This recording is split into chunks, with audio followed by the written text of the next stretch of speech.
সারাদিন আজকে কি রান্নাবান্না করলাম সেটাই আজকে আপনাদের সাথে এই ব্লগের মাধ্যমে শেয়ার করব। তো রান্নাবান্না শুরু করার আগে প্রথমে আমি চলে গিয়েছিলাম একটু হাঁটতে আমার ছেলেকে নিয়ে। আর আমাদের এখানে এবছর কি হয়েছে জানি না, বাট অনেক বৃষ্টি পড়ছে। দুই একদিন পরপরই দেখা যায় যে অনেক বৃষ্টি পড়ে, তো রোডঘাট অনেক ভেজা ছিল। তো হাঁটতে হাঁটতে চলে গিয়েছিলাম পার্কে। বৃষ্টি পড়ার কারণে পার্কে সবগুলো বালি অনেক ভিজা ছিল, তাই আমার ছেলের জুতা কাপড় চোপড় সব কিছুই নষ্ট হয়ে গিয়েছিল। দেন বাসায় এসে ফ্রেশ হয়ে আমি দুপুরের জন্য এখানে তাড়াহুড়ো করে একটু খাবার রান্না করছিলাম, কারণ ইদানিং আমি চেষ্টা করি আমার ছেলেকে সময় মতো দুপুরের খাবারটা দেওয়ার। তো আমার ছেলে ইদানিং কোনো ধরনের সবজি খেতে চাচ্ছে না, মানে মাছ মাংস বিরিয়ানি খিচুড়ি এগুলো ছাড়া কোনো ধরনের সবজি, ইভেন আলুও খেতে যাচ্ছে না। তাই আজকে ভাবলাম যে একটু ডিফারেন্স কিছু রান্না করি।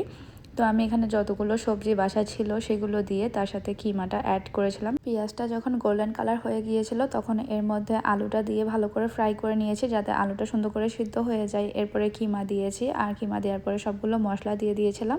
সব ঘরোয়া মশলা দিয়ে রান্নাটা করেছিলাম, এখানে কোনো এক্সট্রা কোনো মশলা দেওয়া হয়নি, জাস্ট বিফ স্টকের পাউডারটা দিয়েছিলাম। আর তার সাথে মটরশুঁটি দিয়েছি, মটরশুঁটিটা আমি এখানে ফ্রোজেন ইউজ করেছিলাম। কিমাটা যখন ভালো করে রান্না করা হয়ে গিয়েছে এর মধ্যে আমি বাসমতি চাউল দিয়ে দিয়েছি পরিমাণ মতো। তো সব কিছু পরিমাণ মতো করে দিয়েছি, কম বেশি দেওয়া যাবে, কোনো কিছু ম্যান্ডেটরি নেই, যেটা ঘরে আছে সেটাই দিয়ে দিয়েছি। এরপরে পরিমাণ মতো পানি দিয়ে আমি এটাকে রান্না করে নিয়েছি।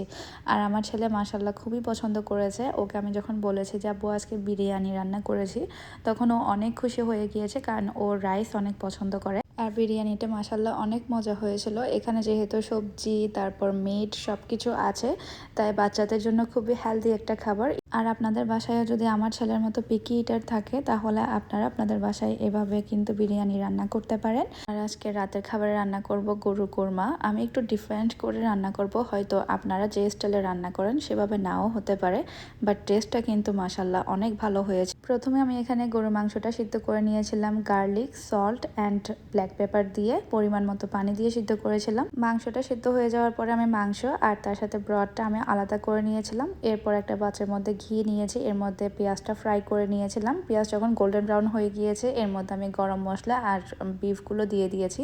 বিফ দিয়ে একটু ফ্রাই করে নিয়েছি। এরপরে সামান্য কিছু মশলা দিয়েছিলাম, এখানে red chilli powder, coriander powder আর গরম মশলা দিয়েছিলাম। তার সাথে আর একটু ব্ল্যাক পেপার দিয়েছিলাম। সবগুলো দিয়ে একটু কষিয়ে নিয়েছি, আর এখানে একটু দই দিয়েছিলাম। কষানোর সময় মাংসের ব্রডটা ইউজ করেছিলাম, আর এর মধ্যে কোরমা মশলা দিয়ে ভালো করে কষিয়ে নিয়েছি। আর কষানো শেষে আমি এখানে দুধ আর কোকোনাট মিল্কের একটা মিশ্রণ তৈরি করে ঢেলে দিয়েছিলাম। আর এটা আরও কিছুক্ষণের জন্য রান্না করে নিব, যতক্ষণ পর্যন্ত না তেলটা ভালো করে উঠে আসে আর মাংসের মশলাগুলো সুন্দর করে মিশে যায়। আর তার সাথে কাঁচামরিচ দিয়ে ভালো করে রান্না করে নিয়েছি। আর আমার হাজব্যান্ড বলছিল এটা নাকি একেবারে বিয়েবাড়ি কোরমার মতো হয়েছিল। তো আপনারাও কিন্তু বাসায় এভাবে ট্রাই করে দেখতে পারেন।